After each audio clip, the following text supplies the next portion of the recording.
My name is Natalie. I've been married to Gabriel, my college love, for 3 years now. Gabriel is lighthearted, easygoing, and an avid eater who has advanced to the finals of one of the television shows, the Food Challenge Championship. His stomach is enormous, weighing around 330 pounds, and he ate 100 dishes of fried chicken and 30 pieces of XL pizzas. He also drinks 10 2-liter bottles of Coca-Cola to freshen his palate, but it appears that this is insufficient. Gabriel's voracious appetite made life with him difficult at times. He claims to eat extremely modest meals at home, but 1,800 of his $2,000 monthly pay is spent on food alone. The Engels coefficient, which measures the proportion of food expenses to total expenses, is little under 30%. Our figures were more than 90%. We don't have to pay housing costs because we own our home.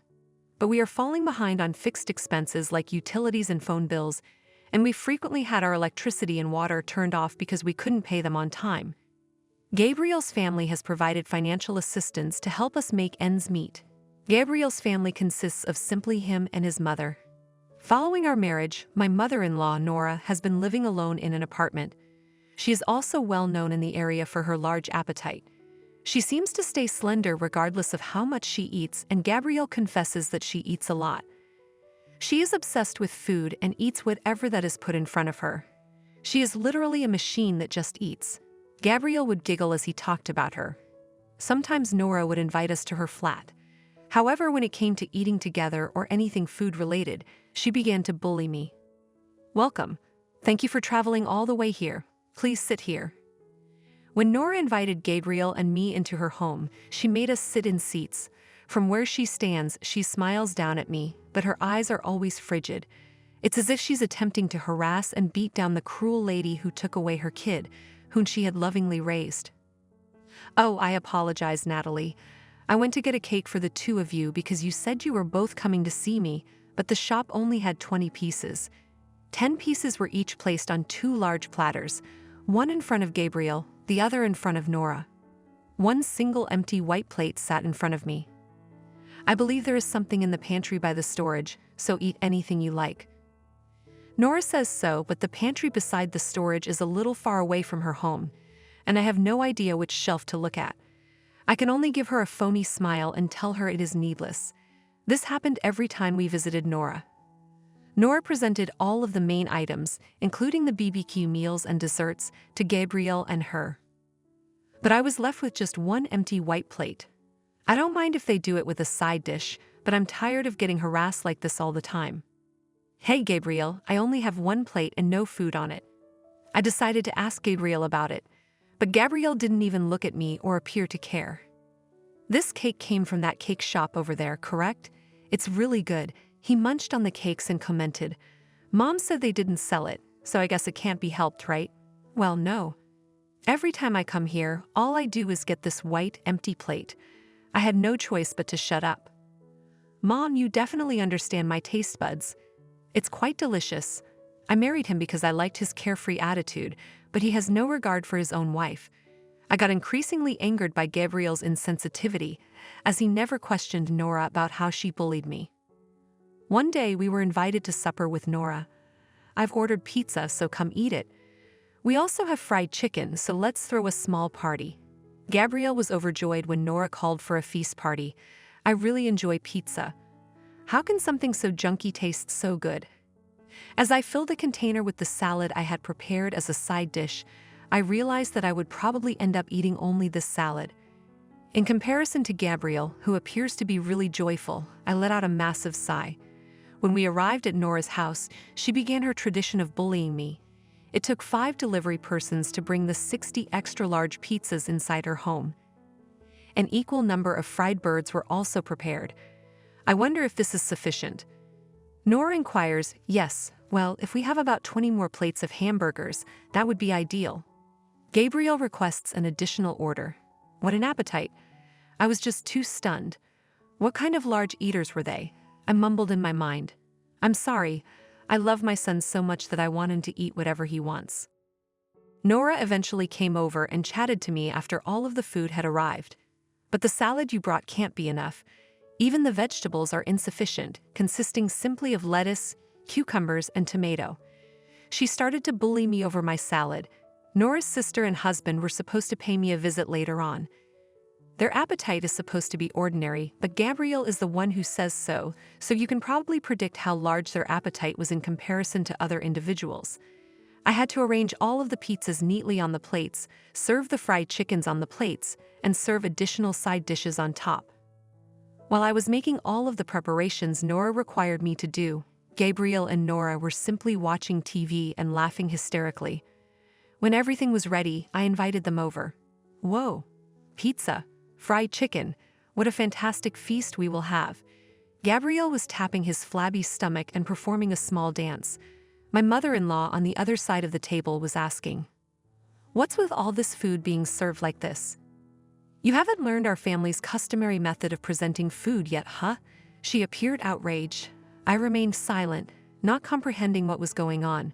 You're only meant to have one plate. Why are you putting the plates on your side in the same way that we do? She asks. Okay, enough. You can simply eat the salad you brought into the other room. This is the only dish that you can take. Nora looked offended, and I couldn't say anything back, so I went to the next room. My brain was spinning. A large feast was taking place on the opposite side of the wall in the living room. While eating the salad in the other room, I became thirsty. I asked Nora if I might at least have a drink of Coca-Cola, but she said, "Oh, we don't have them anymore, and these are the last two." Sorry. She smirks when she says this. I had no choice but to drink from the toilet.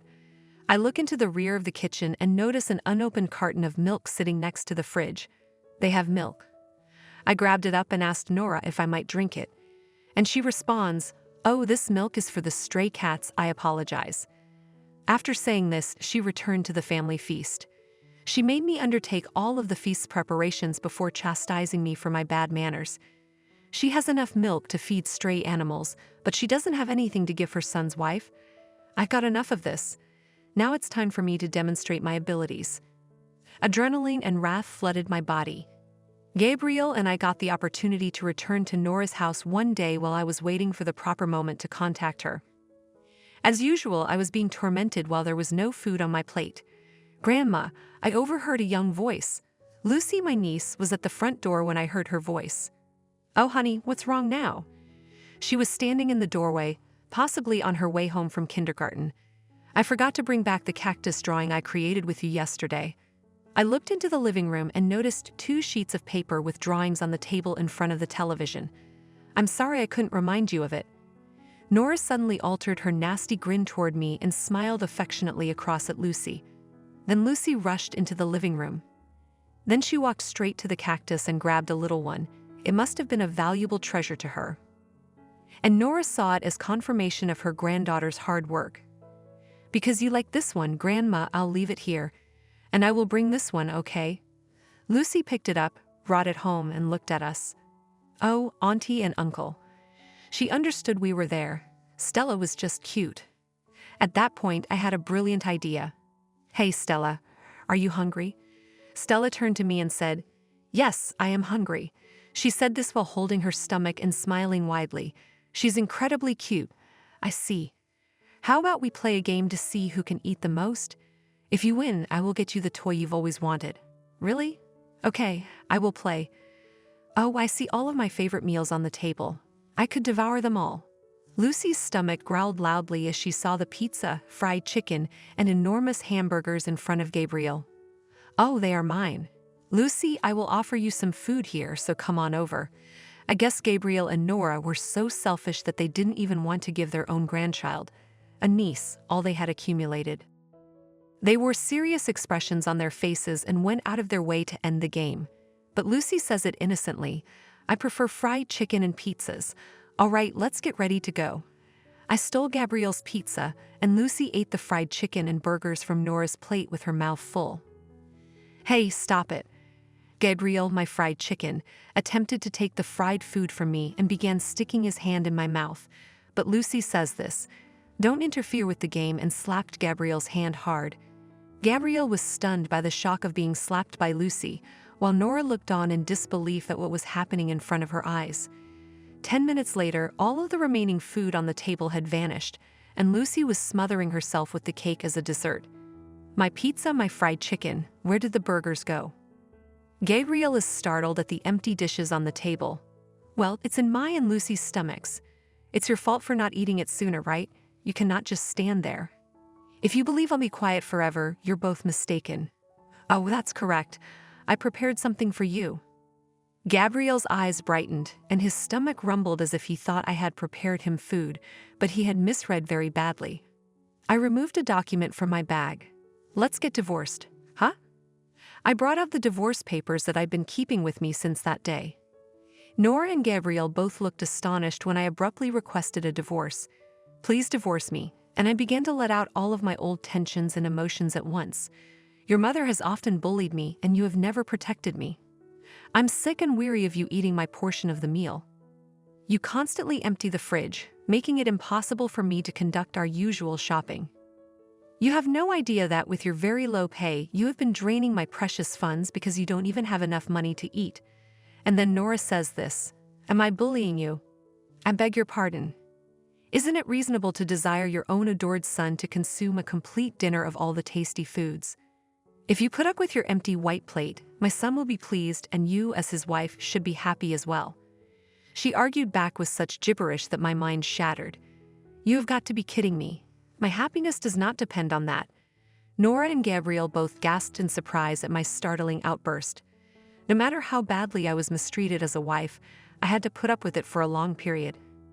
But when I understood how this attitude had pushed Gabriel and Nora in the wrong way, I was horrified with myself. I decided to go all out. I instantly retrieved my phone from my pocket and started calling. I am divorcing Gabriel because Nora bullied me. Please come to Nora's place right now. I said that over the phone. I'll be right there, so please wait for me. And then I waited 30 minutes. As Gabriel, Nora, and I resumed their violent combat, my mother, Violet, arrived at Nora's house. Are you the ones tormenting my precious daughter? My mother's angry voice boomed across the living room. My mother is as large as Gabriel. She was formerly famous for winning the women's wrestling championship, but today she's a strong warrior who coaches male members of the men's national wrestling club. Her enormous strength causes people on the street to shun her. Violet's surprise presence stunned Gabriel and Nora, leaving their jaws wide open. Are you Gabriel? Yes, I am talking to you. Yes, ma'am. Gabriel sounded really worried. Instead of assisting your wife, you and your mother have joined forces to bully your own wife. Shame on you. Shame on you. I'm so sorry. Gabriel apologized twice, tears in his eyes. At this point, my mother began to calm down. By the way, how did you become bullied? I explained everything that had happened to me. Gabriel and Nora, who have been picking on me, clearly took advantage of my silence so that no one would notice that they are bullying me. They're bullying me, but by nature, they're cowards who care more about what others think of them. Knowing this, I invited my mother, a ferocious fighter, to appear this time. My mother became enraged by the countless stories I told her about my being bullied by them. Gabriel and Nora trembled when they saw my mother become angry. After listening to my narrative, my mother encouraged Lucy and me to go outside and enjoy the adjacent amusement park before disappearing into the next room with Gabriel and Nora. And 2 hours later, when Lucy and I returned from the amusement park, Gabriel and Nora were slumped over, helpless, as if my mother had reprimanded them earlier. So, don't you have anything to say to my daughter? What should you say if you have done something wrong? My mother persuaded Gabriel and Nora. I'm very sorry. They both apologized to my mother and me. If you want my forgiveness, then sign the divorce papers. If you pledge to remain away from me for the rest of your lives, maybe one day I'll be able to forgive you both. I understand. My mother did an incredible job. My mother and I laughed together while Lucy ate her cake calmly at the table. A year has gone since the divorce. Because of my mother's influence, word spread that Nora had bullied me, and she had become a person despised by many. As a result, she became unhappy, her hormone balance was disrupted, and her slender physique, which she was so proud of, had entirely transformed, and she had become extremely overweight. Gabriel, despite my request that he not contact me, sends me a message once a week demanding that we reconcile. He's doing everything he can to contact me again, but it's impossible. Honey, where are you right now? I'm concerned that you're at home without me. Trembling from loneliness. I'm currently living with my mother.